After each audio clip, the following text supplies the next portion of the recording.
मला वाटतं निवडणूक कुठे जाते तेव्हा काही होत नाही. त्यामुळं निवडणूक जिंकण्याच्या मानसिकतेतला माणूस सहजासहजी हरत नाही. आणि अगोदर त्याची मानसिकता असते काय होईल काय होईल काय होईल तो जिंकत नाही.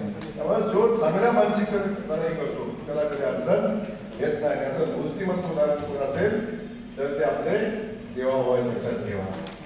कुठल्या परिस्थितीत सरकार आलं गेलं कशी परिस्थिती निर्माण झाली वेळ पडली तेव्हा छत्रपती शिवाजी महाराजांचं धोरण अवलंबलं. 10 पावलं मागे आलं 10 पावलं मागे आले 32 घर द्यायला दिले पण पुन्हा चढाई करून 62 जिंकण्याची ताकद महाराजांनी ठेवली होती. आपण कधीच आपल्या देवाभाऊने काय सगळं चालू केलं. पुन्हा आज ठरवलं आपण आज म्हटलं तरी आपण बहुमतावरील इतक्याची संख्या आहे तरी सुद्धा आपण बघतोय ही ताकद निर्माण केली. प्रचंड संघर्षात केली पण कधी माणूस डगमगला नाही. कसली परिस्थिती आली कधी डगमगला नाही. नेटानं लढत राहिला आणि पुन्हा भारतीय जनता पक्षाचं सरकार आलं. अनेकांनी चेष्टा केली मी पुन्हा येईन मी पुन्हा आलो पण छातीवर बसलो पण परिस्थिती निर्माण केली. आपल्याला हेच या ठिकाणी मी आपल्याला सांगतो आपल्याला त्या मानसिकतेतून काम करायचं.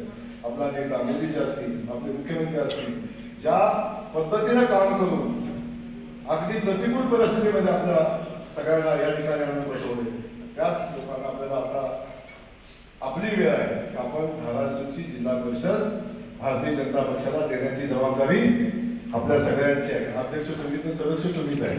फक्त भारतीय जनता पक्षाचा झेंडा त्या जिल्हा परिषदेत फरकला पाहिजे नगरपालिकांच्या फरकला पाहिजे यासाठी आपण सगळे मिळून प्रयत्न करूया. एवढंच सांगण्यासाठी या ठिकाणी आलोय. आपण सगळ्यांनी माझं स्वागत केलं.